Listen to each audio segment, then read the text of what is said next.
Hello everyone, welcome to the edu everybody, let's experience the education. तो जैसा कि हमने अपने पिछले वीडियो में पढ़ा था कि पीएच स्केल क्या होती है और किस तरह से हम डिटरमाइन कर सकते हैं कि जो हमारा एसिड है वो स्ट्रॉन्ग है या वीक है, अगर एसिडिक है तो कितना और बेसिक है तो कितना बेसिक है। तो ये डिटरमाइन करने के लिए हमने पढ़ा था पीएच स्केल के बारे में और उसकी वैल्यूज़ के बारे में। अगर आपने मेरा वो प्रीवियस वीडियो नहीं देखा है तो लिंक आई बटन पर शो हो रहा है, आप उससे वॉच आउट कर सकते हैं। तो मैंने आपको उस वीडियो के लास्ट में कहा था कि हम इस वीडियो में डिस्कस करेंगे पीएच वैल्यूज़ की, पीएच स्केल की इम्पोर्टेंस को हमारी डेली लाइफ में। तो चलिए स्टार्ट करते हैं अपना ये वीडियो। यहाँ पर हम डिस्कस करने वाले हैं importance of pH in our daily life. हमारी डेली लाइफ में इस पीएच का क्या रोल है, क्या इम्पोर्टेंस है, हम क्यों इस पीएच को इतना ज़्यादा स्टडी करते हैं।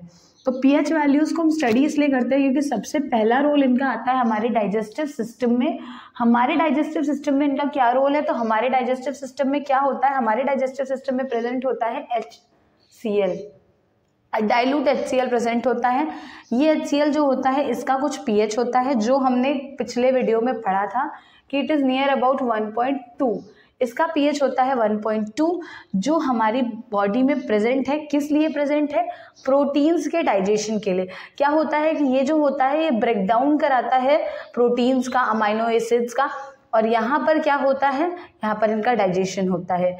अब प्रॉब्लम क्या क्रिएट होती है? प्रॉब्लम ये क्रिएट होती है कि कभी कभी इस पीएच की इरेगुलेशन से, यानी कि पीएच का बढ़ने या घटने से हमें प्रॉब्लम हो जाती है एसिडिटी की, इनडाइजेशन की।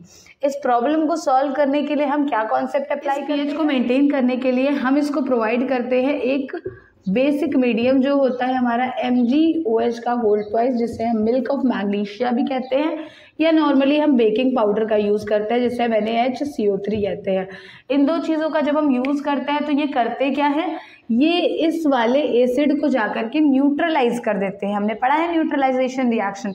तो अगर हम बेसिस का यूज़ करते हैं तो एसिड की एसिडिटी जो बढ़ चुकी है उसको न्यूट्रलाइज करके रेगुलेट कर देते हैं और हमारा एसिड अपने नॉर्मल पीएच में आ जाता है, तो हमारा डाइजेशन इजीली होने लगता है। तो हमने पढ़ा क्या?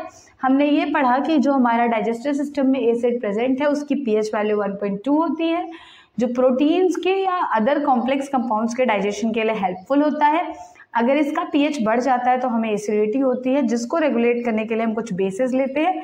ये बेसिस इसको क्या करते हैं, न्यूट्रलाइज कर देते हैं और इसकी एसिडिक वैल्यू को बराबर कर देते हैं। नेक्स्ट हमारा यूज आता है टूथ डिके में, जो हमारे दांत होते हैं ना इनकी गिरने में। जी हाँ, अब आप सोचेंगे कि टूथ डिके में हमारे पीएच वैल्यू का क्या रोल है। तो यहाँ होता क्या है, हमारे जो टीथ होते हैं, ये गम्स होते हैं, इनमें एक बैक्टीरिया होता है। वो जो बैक्टीरिया होता है वो रिस्पॉन्सिबल होता है हमारे टूथ डिके के लिए। तो होता क्या है, जब हमारे माउथ का पीएच 5.5 हो जाता है, उससे कम हो जाता है, तो क्या होता है कि हमारी जो टूथ होते हैं वो डिके करने लग जाते हैं। तो इनका जो पीएच है, तो ये जो पीएच है इसको रेगुलेट करने के लिए हम क्या करते हैं, हम यूज़ करते हैं टूथपेस्ट का। क्यों? क्योंकि जो हमारे टूथपेस्ट होते हैं इनके अंदर होता है बेसिस। ये अल्कलाइन नेचर के होते हैं। अल्कलाइन का मतलब होता है बेसिक नेचर के होते हैं, और क्योंकि ये बेसिक नेचर के होते हैं तो होता क्या है कि यहाँ पर टूथ डिके में ये हेल्प करते हैं। यानी कि जो टूथ डिके हो रहा है अब, क्योंकि ये पीएच जो है वो क्या हो गया है, लेस हो गया है 5.5 से, तो अब क्या करते हैं, ये इसको बेसिक बना देते हैं, और बेसिक बनने की वजह से क्या हो जाता है, हमारा टूथ डिके जो हो रहा है वो नहीं होता। तो यहाँ हमने क्या पढ़ा इसमें कि हमारे माउथ का पीएच अराउंड 5.5 से ज़्यादा होता है। अगर वो 5.5 से कम होता है, फॉल होता है, तो हमारे पास टूथ डिके होने लगता है हमारे दांतों में, जिसके लिए हम यूज़ करते हैं बेसिक मीडियम में किसका, टूथपेस्ट का, जो हमारा पीएच इंक्रीज करता है और हमारा टूथ डिके को स्टॉप करता है। That's it. नेक्स्ट हमारा यूज़ होता है सॉइल एंड प्लांट ग्रोथ में। यहाँ हम क्या यूज़ कर रहे हैं, तो यहाँ जो यूज़ होता है वो मेनली इस चीज़ पर होता है कि जो हमारी सॉइल होती है उसका एक पीएच मेंटेन रहना चाहिए। तो अगर सॉइल के पीएच की बात करें तो सॉइल का पीएच होता है अराउंड 7 होना चाहिए, यानी कि न्यूट्रल होना चाहिए, ना ही एसिडिक और ना ही अल्कलाइन। बट हमारे पास क्या होता है, कभी कभी सॉइल का पीएच इंक्रीज या डिक्रीज कर जाता है। उसको रेगुलेट करने के लिए हम किन का यूज़ करते हैं, हम फर्टिलाइज़र्स का यूज़ करते हैं। जैसी हमारी नीड होती है वैसे फर्टिलाइज़र्स का हम यूज़ करते हैं। अगर हमें चाहिए कि एसिडिक है बेसिक हो जाए तो हम मतलब बेसिक नहीं, न्यूट्रल करने के लिए बेसिस को इंक्लूड कर लेंगे।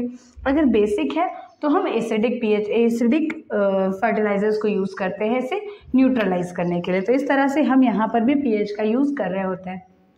इस तरह से हमने समझा कि हमारी डेली लाइफ में पीएच का क्या यूज़ होता है और किस तरह से हम इसको यूज़ करते यूटिलाइज करते हैं कुछ चीज़ों को रेगुलेट करने के लिए, उनके पीएच वैल्यू को मेंटेन करने के लिए, जिससे हमारी फंक्शनिंग में कोई भी डिफेक्ट ना आए, हमें कोई भी दिक्कत ना हो। अब यहाँ पर एक और टॉपिक है जो मैं डिस्कस करना चाहती हूँ, दैट इज़ अल्कलाइज। अल्कलाइज क्या होते हैं?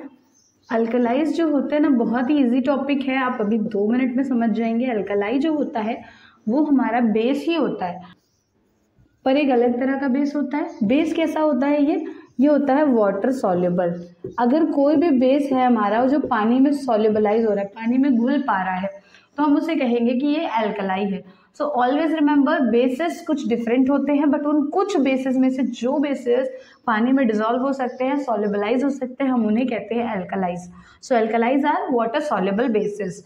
अगर मैं बात करूँ एग्जाम्पल्स की तो होता है NaOH या KOH, ये अल्कलाइज होते हैं, वाटर में सॉल्युबल होते हैं और बेसिस भी होते हैं। तो हमने क्या समझा कि बेस है तो अल्कलाई हो या ना हो ये पॉसिबल है, क्योंकि हो सकता है वाटर में सॉल्युबल ना हो, पर अगर अल्कलाई है तो डेफिनेटली वो बेस होगा। और कैसा बेस होगा? वाटर सॉल्युबल बेस होगा। ये एक टॉपिक जो हमने स्किप कर दिया था, मैंने यहाँ पर कवर करने की कोशिश की है। तो चलिए अब हम पढ़ते हैं कि जो कुछ भी हमने पढ़ा था उसे हम किस तरह से लिख सकते हैं। तो अगर हम बात करते हैं इंपॉर्टेंस ऑफ पीएच की, तो हमने पीएच की इंपॉर्टेंस को डाइजेस्टिव सिस्टम में पढ़ा था। डाइजेस्टिव सिस्टम में प्रेजेंट होता है dilute HCl which helps in digestion of food in our stomach, specially of proteins. Proteins को डाइजेशन में ये बहुत हेल्प करता है। Excess acid in stomach causes acidity. अगर एसिड ज़्यादा हो स्टमक में तो एसिडिटी हो जाती है। उसे कम करने के लिए हम यूज़ करते हैं एंटासिड्स, जैसे मैग्नीशियम हाइड्रोक्साइड, जिसे हम मिल्क ऑफ मैग्नीशिया भी कहते हैं, या सोडियम हाइड्रोजन कार्बोनेट, जिसे हम बेकिंग सोडा भी कहते हैं कॉमन लैंग्वेज में। इसे हम यूज़ करते हैं एक्सेस एसिड को न्यूट्रलाइज करने के लिए, क्योंकि ये दोनों ही बेसिस हैं, तो एसिड को न्यूट्रलाइज कर देंगे और हमें क्या मिल जाएगा? हमें मीडियम जो होगा वो लेस एसिडिक मिल जाएगा। नेक्स्ट अगर हम बात करते हैं तो हमने पढ़ा था टूथ डिके में इसका क्या यूटिलाइजेशन है। तो एसिड्स जो होते हैं, जो बैक्टीरिया हमारे माउथ में प्रेजेंट होता है, वो शुगर को एसिड्स में कन्वर्ट करता है। So the bacteria present in our mouth converts the sugar into acids. When the pH of acid formed in the mouth falls below 5.5, जब ये pH 5.5 से कम हो जाता है तो टूथ डिके होने लगते हैं। अब एक्सेस एसिड जो होता है उसको हमको किसी भी तरीके से क्लीन करना होता है, रिमूव करना होता है। तो रिमूव करने के लिए हम क्या कर सकते हैं? हम दांतों में अच्छी क्वालिटी का टूथपेस्ट यूज़ करते हैं, क्योंकि टूथपेस्ट जो होते हैं वो अल्कलाइन होते हैं। अल्कलाइन मीन्स बेसिक होते हैं, तो वो एक्स्ट्रा एसिड को न्यूट्रलाइज कर देते हैं और पीएच को मेंटेन करते हैं। नेक्स्ट हमने पढ़ा था सॉइल में क्या रोल है पीएच का। तो यहाँ प्लांट ग्रोथ के लिए हमारी सॉइल इंपॉर्टेंट है, और सॉइल के लिए हमने क्या चाहिए? सॉइल का पीएच जो होना चाहिए वो 7 की रेंज में होना चाहिए। So most of the plants have a healthy growth when the soil has a pH of 7। अगर पीएच 7 है सॉइल का तो हेल्दी ग्रोथ होगी प्लांट्स की, यानी कि उसको ना ही अल्कलाइन होना चाहिए और ना ही बहुत ज़्यादा एसिडिक होना चाहिए, बीच में होना चाहिए, न्यूट्रल होना चाहिए या फिर ऑलमोस्ट न्यूट्रल होना चाहिए। लास्ट में हमने एक टॉपिक पढ़ा था जिसको हम कहते हैं अल्कली। तो हमने पढ़ा था water soluble base is called alkali, यानी अगर कोई बेस है वो वाटर में सॉल्युबलाइज हो रहा है तो हम उसे अल्कली कहेंगे, अगर नहीं न्यूट्रल सॉल्युबलाइज हो रहा है तो हम उसे बेस ही कहेंगे। एग्जाम्पल में हमने NaOH और KOH को पढ़ा था।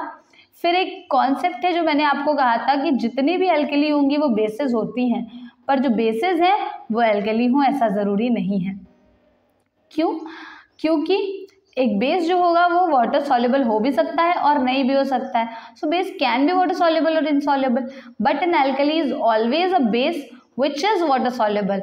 लेकिन अल्कली जो है वो वाटर सॉल्युबल बेस ही होता है, यानी यहाँ पे ये हमेशा बेस होगा पर वाटर सॉल्युबल होगा। तो आज हमने डिस्कस कर लिया है एप्लीकेशंस ऑफ पीएच के बारे में। अब अपने नेक्स्ट टॉपिक में, नेक्स्ट वीडियो में हम डिस्कस करेंगे इंडिकेटर्स को, और इंडिकेटर्स से रिलेटेड प्रैक्टिकल्स को भी कंडक्ट करेंगे, और उसके बाद कहीं जाकर हम इस चैप्टर के इंपॉर्टेंट क्वेश्चंस को डिस्कस करेंगे। So I hope this video is really helpful for you. So stay tuned with this channel and do like and subscribe For more updates of this videos and as well as regarding other chapters also, अगर आपको किसी चीज़ में doubt है तो आप comment section में mention कर सकते हैं. स्पेसिफिक टॉपिक के वीडियोस के लिए भी आप कमेंट कर सकते हैं. So we'll meet in the next video with new topics. Till then, bye bye. Take care.